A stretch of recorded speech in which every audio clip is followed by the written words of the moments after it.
Welcome to the Ice Guys, presented by the Hockey Podcast Network. Monday, May 30th, Ian Cameron, Andrew McInnis momentarily, and our special guest today, Matt White, professional hockey player for, I'd say, the last decade now. For our special guest today, Matt White joining us. For everyone in the States watching and listening to the Ice Guys show today, we want to wish you a happy Memorial Day, an enjoyable holiday. Obviously, the last Monday of May means it's Memorial Day, and we certainly want to acknowledge servicemen and women, those that pay the price, that work diligently abroad, and of course back home as well, to ensure it gives us the chance to talk about a hockey betting show on a daily basis and give us the freedoms to do that. So we want to acknowledge you for sure on this Memorial Day, and we hope you're having a great holiday. Matt, welcome to the Ice Guys show. It's great to have you with us. As with all our guests that are with us for the first time during these playoffs, what's the Matt White hockey journey been like? And talk about your career up till this point and what you're doing now. Yeah, thanks for having me, guys. I don't know where you want me to start, the beginning or from California, and hockey's obviously not big over there. It is big now, but when I was growing up, kind of the Gretzky trade and the Mighty Ducks were the fire starters, in my opinion, or at least for me. My older brother got me started into hockey. He actually tied his shin guards and his shoulder pads up to me when I was about 3 years old and just shot pucks at me. So I figured out I didn't want to be a goalie. So just playing in the driveway. And I actually played roller hockey, until I was 13, and never really thought about ice hockey as a serious, route for me. But I went with, one of my roller hockey buddies and actually made the team. And I wanted to play hockey with my buddies, and that's how it kind of started. And it wasn't, anything of a high level. It was kind of like A or B hockey. So it was just for fun. And then, as I got into the 16-year-old stage, 16 under, played for a Beach City Lightning out of Anaheim. And then the Huntington Beach Sun Devils, where my older brother coached, actually. And then there was about a half a season where I went to the Junior Kings, played for Nelson Emerson. And after that, had to, in California at that time, if you wanted to, kind of further your career in hockey in California, you had to leave when you were about 15, 16. So a lot of guys were going to major, junior, WHL. And I definitely thought about that, but I decided to take the prep school route and went to Cushing Academy for a year. Played there, and after that went to Omaha, where I played 3 years of juniors there for the Omaha Lancers and 3 years in college. So it's a big part of my life, especially at that stage. And then after that, college, went to Ontario, back home, so that was nice, in the East Coast League. And then where did I go from there? It's kind of a journey, but California, by the way, Ontario, California. You knuckleheads. I hope you're not thinking Ontario, Canada. Yeah, when you said that. Yeah. Sometimes it says Ontario, CA, and I'm kind of in a blender. But it was. Then I went to Austria actually for 10, 11 games. Came back to Ontario, and just wasn't having any luck getting called up. So there's a flop with Manchester and Ontario when they did the AHL East Coast flop. And I stayed with the East Coast team in Manchester, and then played about 20 games there, and then went to Milwaukee for 2 years. So I got a good bounce there. And then AHL, right? Milwaukee was the AHL level. Yeah, Milwaukee, Admirals, and then was playing well there and got a great opportunity there, and decided, I was getting a little bit older. I was like exploring options, and decided to go the Europe route, and went to Germany in Augsburg for 2 years. People get in your ear, right? Like, Germany's so good, you got to come here, right? That's always what I hear. I've heard that. People. Yeah, I have a friend that played Czech Republic and Germany. Yeah, Germany, and it's nice. They have 9 imports you're allowed to play. So there's a lot of North American, a lot of import guys. So it's nice. And then from there, went to Russia for a full year. And then Riga in the KHL for about 20 games. And then Berlin after that. I got bought out in Riga. And so went to Berlin, and then this past season in Berlin. So not the Zach Parise, the Ryan Suter type of buyouts that Minnesota's dealing with right I now. wish. Yeah, I wish. I gotta ask you because, like, I mean, I would take a fraction of that one. I mean, have you had the same agent throughout? Like, are you close? Like, is it someone that you've known for a long time? Because I mean, moving around that much, you definitely want to have someone you trust, but like also can set you up for your next journey. Yeah. In the States, I had the same guy. Growing up, I talked to. Yeah, it was different for me. I was kind of steered in a bunch of different directions and didn't really. I had some guidance, but it wasn't people that were that familiar with that pedigree of hockey, I guess you can say. So I was being steered. I would talk to maybe a coach or an agent at that stage in my career, and they would tell me one thing, then I would talk to another coach or something, and they would tell me another thing. I didn't know who to really. I was trying to please everyone, it seemed like. So and then once I got to college, I actually got an agent. Was with O2K Dean Grillo, and he deals with like Hartnell, Oshie, and those guys, the Minnesota guys. And I trusted them.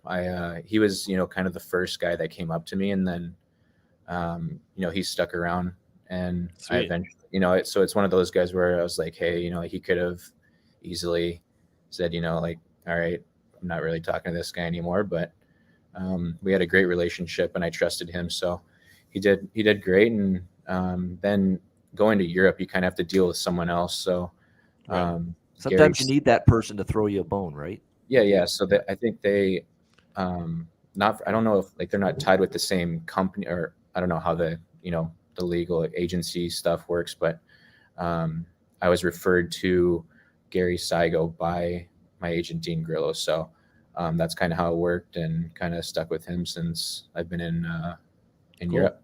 Yeah. That's quite the journey. And of course, just recently in Berlin, the German league, Ice Baron Berlin, of course. And so it's been fun there. And apparently just being in Europe, playing in Europe, being, like you said before we started the show, all being able to sightsee and go to all the different places. Apparently it's just a nice, type of atmosphere to live in when you're playing there during the season, correct? Besides the hockey part, which place that you were in was the most enjoyable? We get 2 breaks, one in November, one in February. So guys tend to go off for, like their 7 to 10 day break. And my personal favorite was going to Rome. Very cool. No wonder the NHL players bitch about their schedule. But then the counter argument is, hey, you get paid a lot. Shut up. Deal with it. Yeah. All right. Yeah. It's we get lucky with those breaks. But yeah, we're lucky with that location too, because we can go. There's so many cool places to see, and I'm a big history guy, so Rome was by far my favorite. I actually had a friend that just got back from he's going to school in Ireland, and he was just backpacking around Europe after his semester ended. And I was like, I live in the far, far east coast of Canada, and like it's so much more expensive and just difficult to like travel from one place to the next. And he was telling me, he's like, he went to Greece, Turkey, like all these different places, and I was just like, man. He's like, yeah, I hopped on like a 4 or 5 hour train or something, and just made it sound so easy, to go from country to country. And that's what I've heard is so great about Europe.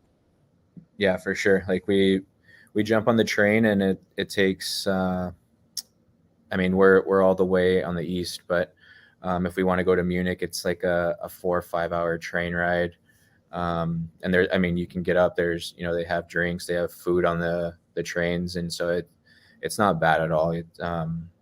And there's obviously big cities that you can go to in between, and it's a different type of lifestyle. But it sounds like it. I'm curious about the roller hockey. I know we got to get to the game today, but I'm curious. But I got to ask you about that. I'm from like Nova Scotia, Canada. Like it's like we have nice summers, but that's about it for 2 or 3 months. It's cold here, and like so everyone anyone you hear like McKinnon or Crosby, those guys, they talk about growing up playing hockey. They're lacing up skates at like 2 years old.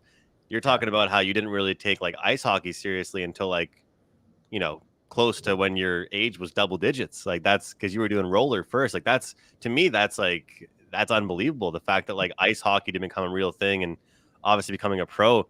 What was the roller hockey like for you?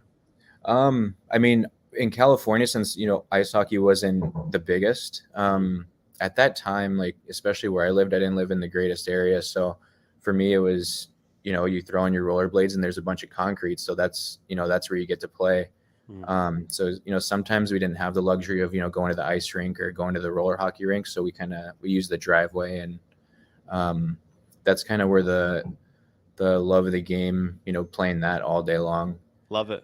Yeah. I tried the baseball, tried that, but that's how roller hockey started. My older brother, he's 14 years older than I am. And he played ice hockey growing up. So I'd go to the rinks and stuff. It's not like it was non-existent, but yeah, it was just a lot more convenient to put on the roller skates and kind of play in the driveway if we didn't have to go to the ice rink. That's cool. That's again one of the perks, of course, being there in Cali. You get to have that kind of great experience, no question. Awesome stuff about Matt White there in the past and his hockey journey.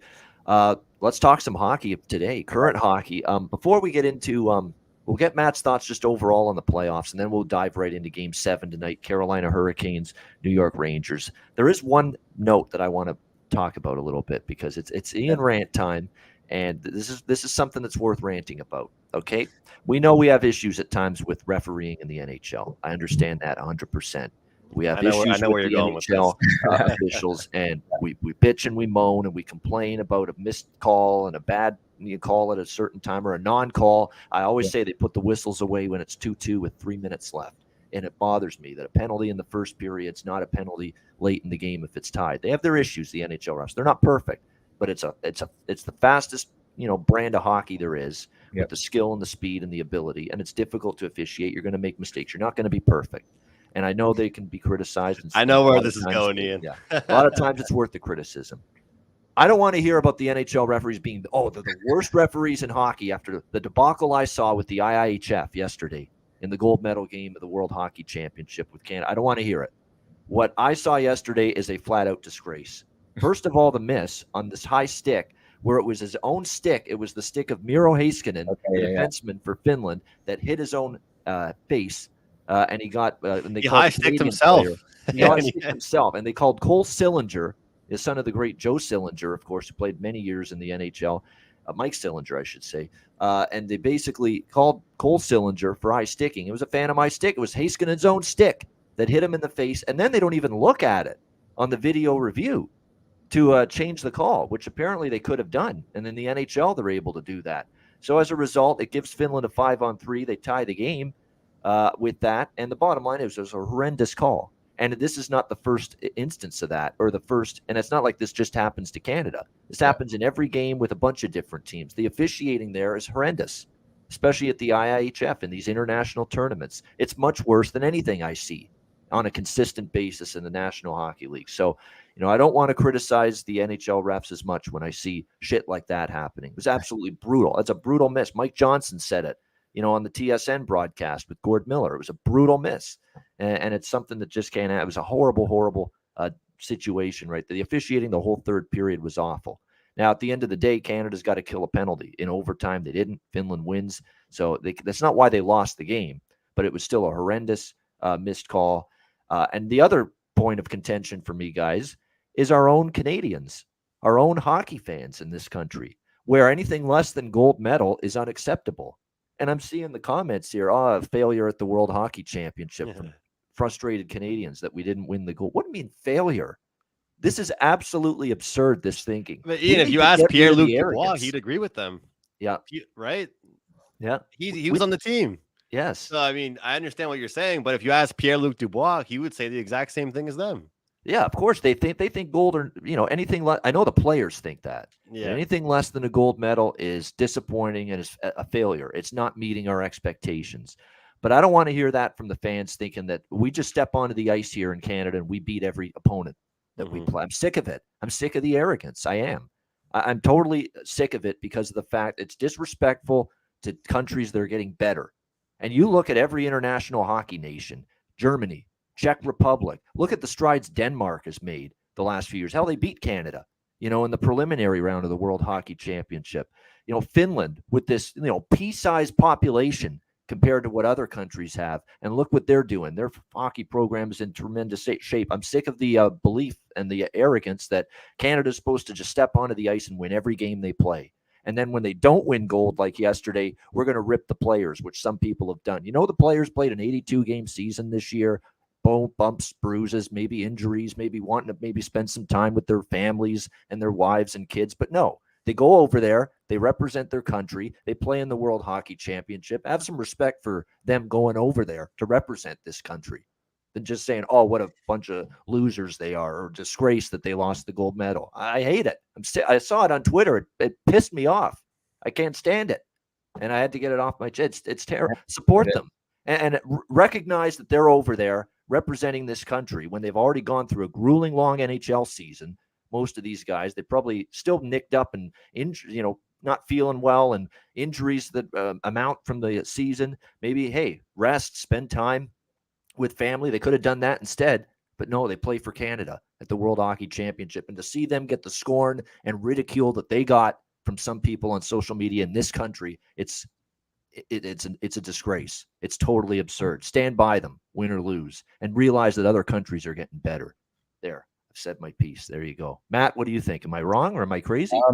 You're with the players. I can speak for the players. It's actually, I already know I'm crazy, but go on. No, for the players, for sure. I mean, you go into these tournaments, it's gold. So I can see where those, I didn't see any like of the interviews or anything, but if that was said by a player, it's totally understandable. And I'm sure that most people would agree with that, except for those crazy fans. But I mean, they do play a harder schedule than, most of the European guys, because they're, coming from playing in Germany. We play 56 regular season games and 6 Champions League games. It's not the 82 game schedule. So I'm speaking for the North American players, but also, everyone at that tournament, same thing. They've had a long season, and for them it's gold or bust. But as far as the fans go, I do agree with you that that's a little offsides. I agree. It's not 30 years ago where we beat Finland 5-1. Yeah. Every time we play them, those days are over. But I think there's a difference between expectation and arrogance. Not every time the synonym expectation has to mean arrogance. Yeah. You know what I mean? Like, there definitely are some, and I don't blame you for using that word, Ian, but I think like those words can be kind of superseded as the same thing. But it's kind of like Americans with basketball. Like when I think Australia beat them, didn't they, in a preliminary round? Yeah. Something like that. Like, I mean, the sky was falling because they didn't, blow somebody out 35 points. But it applies to them too. Other countries are good at basketball now. Yeah. Much better. Yeah. Yeah. But like, I think without being arrogant, it's kind of like, that's like our sport. It's supposed to be our sport. So it's good I like seeing competition, but I agree with you though. The fact of the matter is that like, it's not the same as when I was a kid watching Canada at this tournament or the World Juniors anymore. I remember watching like Canada. I was at a relative's house and Canada was up 18-2 against Latvia. You just don't see that against anybody anymore. And it's great for the game to see the hockey's kind of become more spread out, I guess, also. Yeah, for sure. Yeah, and you got to realize too, I mean, like with Canada, like we're smart people. We know that Canada could make, 3 or 4 teams and, probably get first, second, and third in some tournaments. So, but they can have a B, C, and D team. Exactly. Yeah, there's certain guys that are still playing in the NHL playoffs that could be on that team, but you got to understand also that the guys that are on that team right now that just played in the tournament are there for a reason. Yeah. So it's not like they're just saying, hey, we're giving this guy a spot. We don't really. It seems like the fans maybe think that they don't care about the tournament because it's towards the end of the year. Mm-hmm. Yeah. Well, let me ask you, Matt, because like, are all the players out like playing for those European teams? Are they like pretty much the players that would be there for like an Olympic team, so to speak? Because it's obviously, as you pointed out, it's not the case at all. I mean, no Bergeron, no Crosby, like all these big name guys that would be there if it was like a World Cup type event. Or they don't. Yeah. I think Crosby's been to one. I mean, a lot of the playoff stuff, but I think back to like 6 years ago, I think McKinnon and Crosby got to win it together. But that team, like you said, might be the C team if they put all the Canadian players together. Yeah, I mean, you can say, yeah. I'm speaking for, I know German players pretty well, so I Mhm. would say about, with the exception of the NHL guys that weren't didn't get to play the Olympics, but I think that's like their pretty much their full team. Um, I could be wrong, That but was at the World Championships? yeah, Okay, like okay. and except for They iced their absolute best or close to it. Draisaitl, obviously, but Yeah. Yeah. that's a big miss for them. But I think that's like 95% of their team. So Mhm. yeah, and I know a couple Danish guys. They were on my team in Berlin, and after their success in the Olympics, they were like, "Hey, we're maybe not saying that they were fully expecting to stomp all over teams, but they were playing to win." So, and I know that maybe fans are going to be like, obviously they're not going to win. Everyone has something negative to say, but hockey's gotten so much better in places like Denmark, Latvia, and so you got to realize that players are going to get good at hockey and they're going to make plays. They can make plays besides the typical U.S. Canada teams. So Yep. Yeah. guys can play, and it's Good for our exciting. game.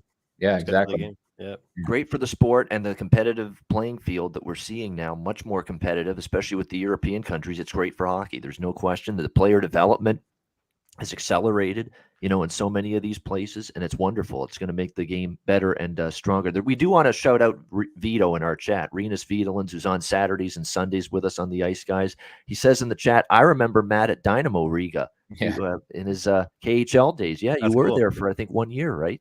That's what I got. I played about 16 to 20 games. We had a tough start to the year, so that was where I got released and ended up going to Berlin. Yep. So it worked out, but I did love the city. The arena was awesome. We were just having a tough start to the year. Yep. And that's what happens when you have a tough tough start, I should say. Yeah. Definitely changes end up being made. All right, we'll get to Game 7 in just a sec, Matt. Just some overall thoughts from what you've seen in the Stanley Cup playoffs. Whatever you want to say, whatever's on your mind, go for it. Yeah. Colorado, Edmonton. I don't know who I want to see Colorado win, but I got a really good friend, Josh Archibald. He plays for Edmonton, so it'd be nice to see him win too. So I'm kind of torn between the two teams, but this Game 7 will be pretty awesome, and I am definitely watching that. And I've watched round 1 with Tampa. I got to with them in Toronto. That was probably the most exciting series I've seen in a long time. So it's now that Tampa's rolling, once they get into playoffs and that playoff mode, it's hard to beat them too. It is. And obviously Carolina or the Range. Great segue into this game now. The New York Rangers and the Carolina Hurricanes, Game 7. One of these teams will get the chance to take down the two-time defending Stanley Cup champion Tampa Bay Lightning in the Eastern Conference Finals. We've got Carolina minus 145 now at DraftKings. It's very interesting because we showed this graphic on the show yesterday with Vito and Tyson Brower. We talked a little bit about Game 7. They did more specifically than I did. But, it was minus 150 at DraftKings. It's actually been some Rangers money, even though the home team has won every game in this series. And even though Carolina is 7-0 at home here in the playoffs, and yet a little bit of Ranger money here as the price is down to minus 145 for Carolina. The total is 5.5, depending on where you look. It is 5 at DraftKings. That's why I've got it as 5 on the screen, but 5.5 in other places. I have Carolina to win Game 1 in the series combo, as I've mentioned many times, plus 105, and that's essentially now I've got Carolina to win the series plus 105, and I'm just going to stand pat with that and hope they get the job done tonight. I think that's the way I'm going to go about it. I'm not adding on.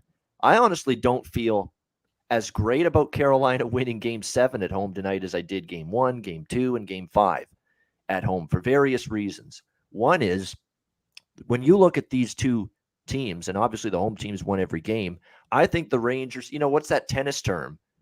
When you don't have the serve, do you get more points? Do you dig into the other person's service games more than the other guy?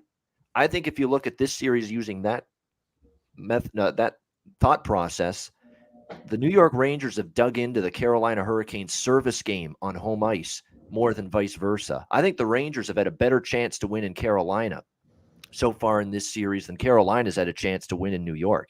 Carolina's been trampled in New York in a few of the games in this series so far. And whereas you look at the Rangers, they could have easily won game one, in Carolina. Sebastian Aho to the rescue, ties that game with 2 minutes left, and then they end up winning in overtime. So when I look at it, I think the Rangers have been closer to winning one in Kakalaki than vice versa.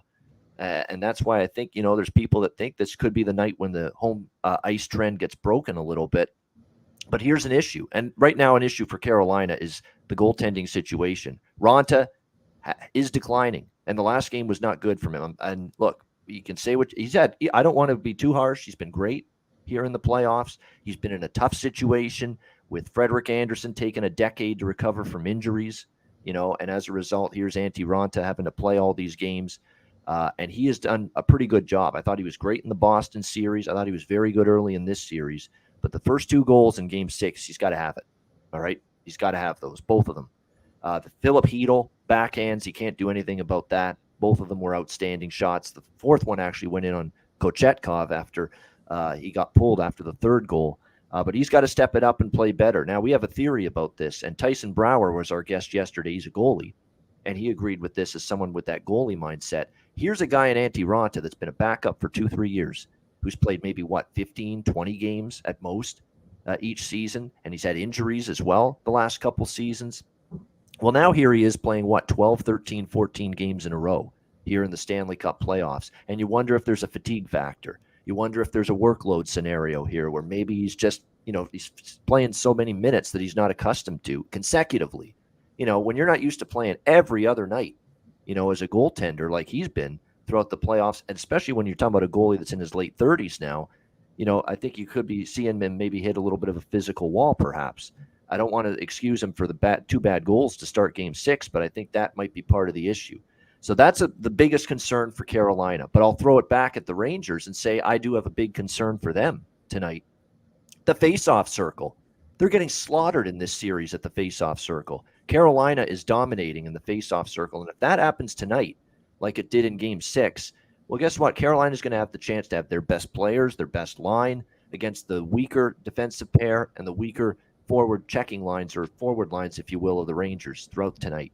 If they're as bad in the face-off circle as they were in Game 6, that's a problem because, look, if they're not going to possess the puck, we've seen Carolina at home just put the defensive clamp down here on home ice in this series. So that's concerning. I mean, they've all collectively got to be better, winning face-offs, this New York Rangers team, because they won Game 6 in spite of being clobbered, in terms of the face-offs. And in a series where puck possession has been so important for the success of these two teams, that's something you do get concerned about here. I think it's a really tough game because I think with the guy playing like Shesterkin is right now, who, by the way, has ascended to number 2 in Stanley Cup playoff goaltenders and goals saved above average. He's trailing only Jake Ottinger in that category, and Jake Ottinger put on one of the great series performances in the Stanley Cup playoffs in the last 2 years against Calgary.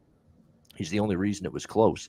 He's ascended to number 2 in that category, which tells you how well Igor Shesterkin's playing right now. He's very capable of stealing Game 7 on the road tonight. Make no mistake about it.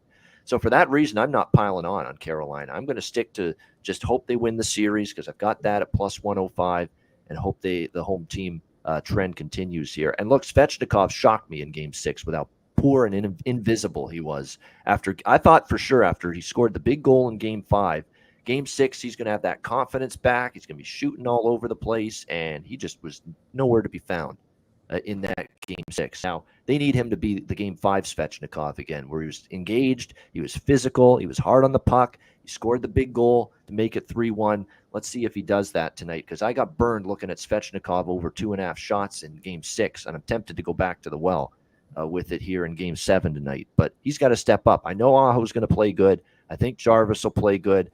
Trocheck and Niederreiter are veteran guys. Jordan Stahl's the captain. He's going to bring a great effort tonight. I need Svechnikov on board because he's still one of my better offensive players, and he made another disappearing, vanishing act right before our eyes in Game 6. It's got to be better than that. So I don't really have much pregame other than, if you didn't bet Carolina before the series, maybe I'd lean that way, but I'm just going to root for my series bet at this point. Andrew, let's go to you here with Rangers Hurricanes, Game 7. What did you bet the Hurricanes at, Ian? Usually you don't bet high prices like that. What did you get them at? Or did you bet them to win 7? I bet them to win this. I bet them to win game 1 and the series. Oh, It right, was a right, combo right. at plus 105. So essentially, it's Right. them to win the series now for me pending at plus 105. I remember that. Yeah, I'm jealous of that bet that you made because I had them in 6 and they couldn't crack a road. But look, I'll put it this way. I mean, first of all, everybody's talking about the home team, right? The home team in this series, Carolina's home record. But I'm completely different than a lot of people, or at least, the way you a little bit kind of like what Ian made it sound like in the last game, that I think that Carolina, if there was no scoreboard in that arena, I think Carolina played a great game. I think Carolina played a pretty strong effort. And if you take out that scoreboard in that arena, Yep. and you didn't show people those goals, you'd think that Carolina won that hockey game 100%. And I'm not someone to always bring out the advanced numbers, but the analytical expected goal numbers, 3.81 to 2.38. And if you want to talk about Antti Ranta's performance and the fact that he got pulled, that's a psychological thing. You get your goaltender out, get him ready for game 7, or you got to try and shift momentum. But I love Rod Brendamore between give him some rest. It was smart to in the do benches. Yep. Well, also he just said, like, when they asked him, like, how do what's going on with your team, he literally said, like, we're playing pretty well. We're getting good shots, getting good chances, getting behind their D. Like, he's right. And you look at things, you talk about the numbers. What was it, like 39 shots to like 23 or 24? Face-off circle was complete dominance. I think it was like, what do you say, 66%, something like that, which is just unheard of in the playoffs, on the road especially. So, look, I think that the Rangers, the Rangers are kind of like, I'll admit this, the Rangers are somewhat reminding me of my Canadians from last year, but they're a different style of team. But when you look at all these advanced numbers, I don't get how anybody could tell me that we're going to go into Carolina and, what's going to change for them at home. The last change is something that a lot of people that bet hockey, unfortunately, somehow always forget about, which is huge. Rod Brendamore has proven that he's great with these matchups. And unfortunately for Carolina, it seems like they need to have the last change to get the perfect matchups that they want out there. But Igor Shesterkin, his numbers, goals saved above average, he's not going to be able to continue to do it. And if he does that, I won't be upset if I lose my Carolina bet tonight. But he was expected to have a 3.81 goals against, in that last game. He only allowed 2. As far as Ranta, there were some sequences he was expected goals were 1.21. He allowed 3. But in this series at home, he's allowed 1. He's gotten a shutout, and he allowed 1 again. So I think that, it's going to be one of those, flip-flop type series, and the team that battled all year to earn home ice will come out on top at home. So I'm not going to think twice about it. I think the home team gets it done, and I think that I'm not the kind of bettor that usually brings out all these analytical numbers. I for anybody watching that doesn't know me, but sometimes you have to look at these stats to reassure yourself, you know what? Carolina actually played a pretty good game. Great performance from Igor. And then Ranta has a couple slip-ups, and the game gets away from you. But if anybody tells me the Rangers dominated Carolina in that game, I'd have to strongly disagree, because I think Carolina actually still played a great hockey game. They were good off. They were good enough offensively to win that game, because they did generate. They did get chances. Yet, and even though it'll show, what did the Rangers have? 2 point something with their expected goals. I still thought they gave up quality more than they usually do, Carolina, to the Rangers. They were good offensively, definitely good enough offensively to win that game. And Shesterkin was terrific. But I thought their defensive game decline was not great. They gave up, even though there's 2.3, a lot of good looks in terms of Ranta and Kochetkov. The Rangers got a lot. And another thing too, this vaunted penalty kill, the Rangers aren't scared of it anymore.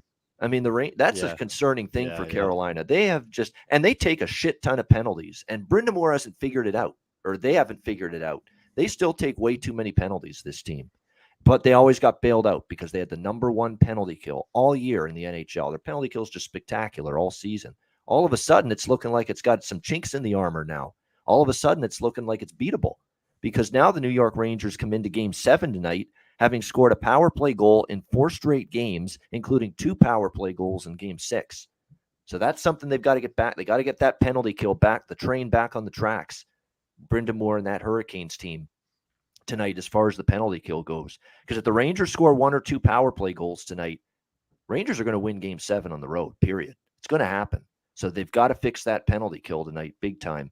And we'll see if Ranta, pulling him in Game 6, giving him some rest, gets him back on track. He has been excellent at home, Antti-Ranta. Let's see if he plays that well tonight in Game 7. Matt, what do you think here, Game 7 tonight? Yeah, for sure. I mean, if I was a betting guy, I'd say Carolina for sure. I can't speak too much on the goalie part, but you make some valid points on the the rest, and I think it's Game 7. Guys are gonna lay their entire they're gonna put their life out there, as you can say. They want to win this game so bad. So to say that I think the big thing for me would be the face-offs. That to start with the puck. The fact that Carolina I didn't know it was that bad.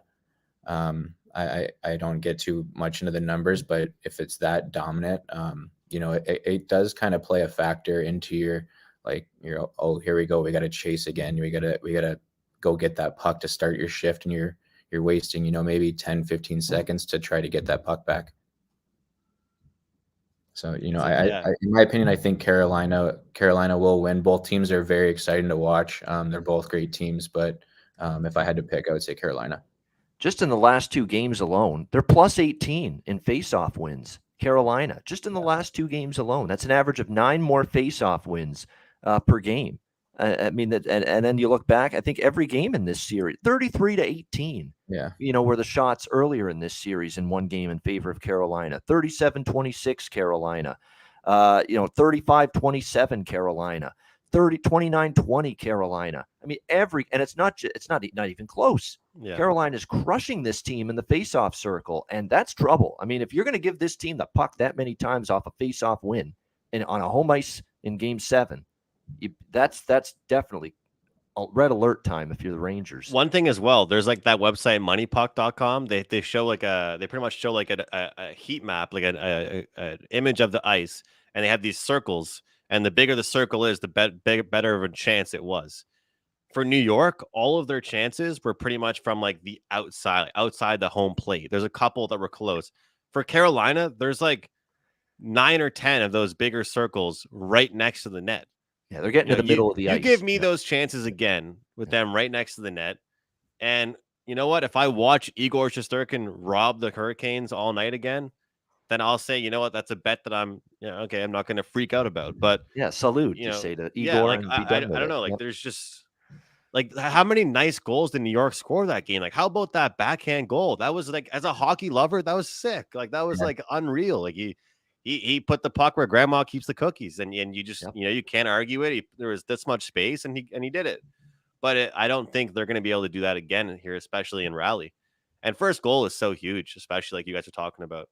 Yeah, for sure. Yeah, it'll be. I did see that backhand. I didn't see last night's game. I watched the highlights, but it was 10 minutes of the game, obviously. But that backhand was pretty special. It was like the dagger. It was there's no hope. That's when you knew the Rangers were winning Game 6. That's when you said, "I'll book your tickets for Game 7 on Monday night." When you saw that, and good on him, by the way, Philip Hedl, who kind of has been in the shadow at times this year. Of Lafreniere gets a lot of the attention as one of the younger players on the team, and Kakko as well.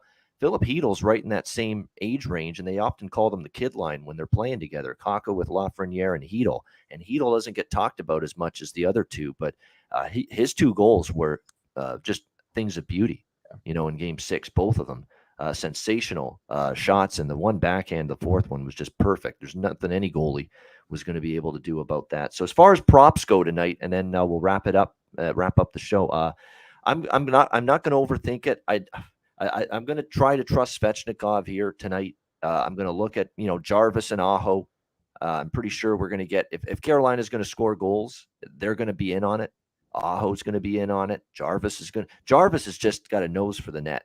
This kid's got a bright future. I'm looking forward to seeing him continue to get better for the Carolina Hurricanes long term. As far as the New York Rangers go, I would think Kopp to me has shown up with some big moments in this series. He might be someone that down the prop board you look at a little bit. You can't argue with Kreider and Zibanejad. If the Carolina Hurricanes are going to take penalties, they're always dangerous on the power play. But don't overthink it in a game like this. Stick to the players that you really think, are going to make that impact, have those chances, have those looks on net. So for me, that's probably Kopp. That's probably Zibanejad, Kreider for the New York Rangers. Maybe you take a small flyer on Lafreniere as well. And for Carolina, that's Jarvis, that's Aho. Maybe you could go with Jordan Staal, because Jordan Stahl's actually been a good Game 7 player in his career. He's one of those guys I could see him just scoring a goal out of the blue, captain of the team. His work ethic's been good. Tara Vinen at home, good call, Rich. Tara Vinen is another guy that doesn't show up on the road half the time, but at home, Tara Vinen is always noticeable, making an impact offensively. He's always been one of those home-road dichotomy player prop players, Tara Vinen. You bet his props at home. You don't necessarily rush to bet them on the road, kind of like Carolina throughout these playoffs. But Tara Vinen definitely worth a consideration as well, no question. Great stuff. Matt, any final words? We're going to wrap up the show in a couple minutes, but just some final words from you before we wrap it up.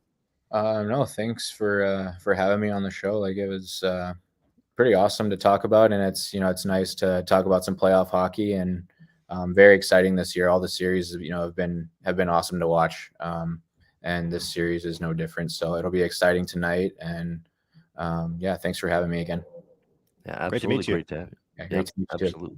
Yep, great to meet you. Great. And all our guests have been terrific day in and day out here on the show throughout the playoffs. We'll wrap things up in just a second with best bets. But before we do that, reminder, DraftKings Sportsbook, official sports betting partner of the NHL. New customers bet just $1 on any NHL team, get $150 in free bets if they win. DraftKings Sportsbook isn't available in your state. You can play for huge cash prizes with DraftKings Daily Fantasy Hockey Contest. DraftKings giving all new customers a free shot at millions of dollars in total prizes with their first deposit. Download the DraftKings app, sign up for an account, use the promo code THPN. Bet just $1 on any NHL team, get $150 in free bets if they win. That's promo code THPN at DraftKings Sportsbook, an official sports betting partner of the NHL. Must be 21 years of age or older. Restrictions apply. See DraftKings.com/sportsbook for details. Gambling problem, call 1-800-GAMBLER. Download the DraftKings app, sign up for an account, and use the promo code THPN. All right, best bets to wrap up the show. We'll get one from Matt as well. Andrew, we'll start with you. What do you like for best bet?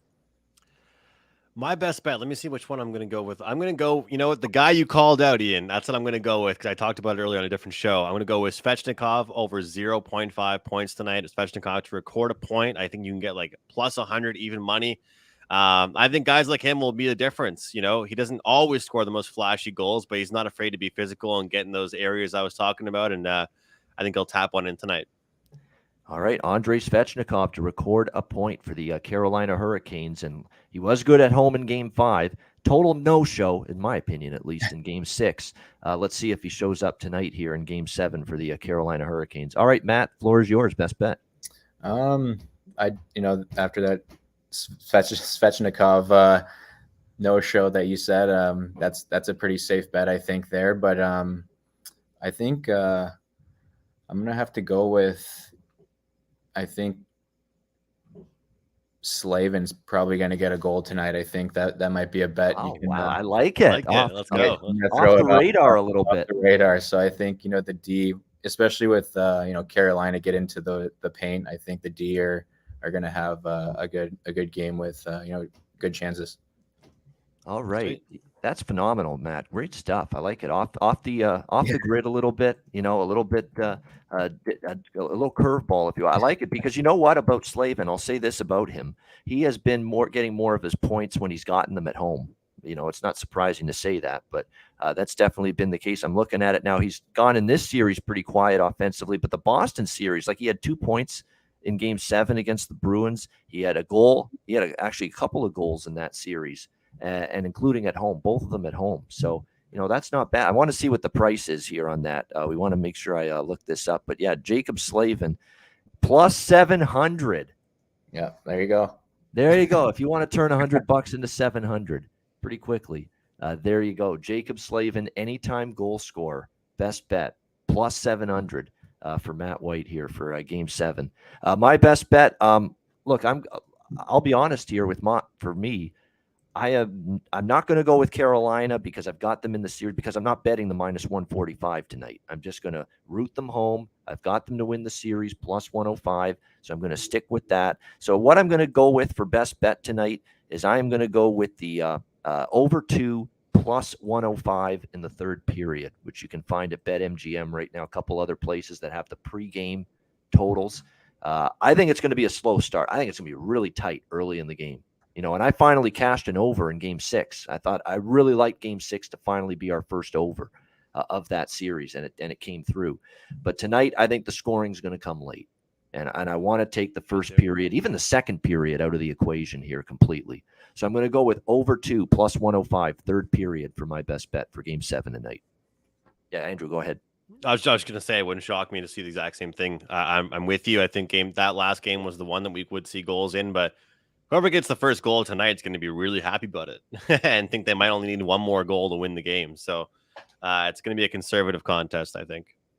All right, good stuff. All right, that's a wrap for the Monday edition. We thank everyone for joining us. Hit the like button on the way out, and we thank as well our special guest Matt White for joining us. We got a double duo. We got the dynamic desert duo. That's what I'm going to call them when they're on the show with us tomorrow on Tuesday. Eddie Lack and Casey Nelson, a couple of desert dogs that have retired from the NHL, and they're selling real estate together now in Arizona apparently.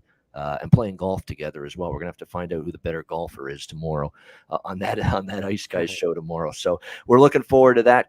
Great stuff. Thanks to everybody for tuning in and taking time out of Memorial Day. I know it's a holiday in the States to join us and tune into the show, and we appreciate that. For Andrew McInnis and our special guest Matt White, I'm Ian Cameron. Have a great Monday night. Enjoy the rest of your Memorial Day holiday if you're in the United States, and we will talk to you again tomorrow on Tuesday for another edition of the Ice Guys presented by the Hockey Podcast Network.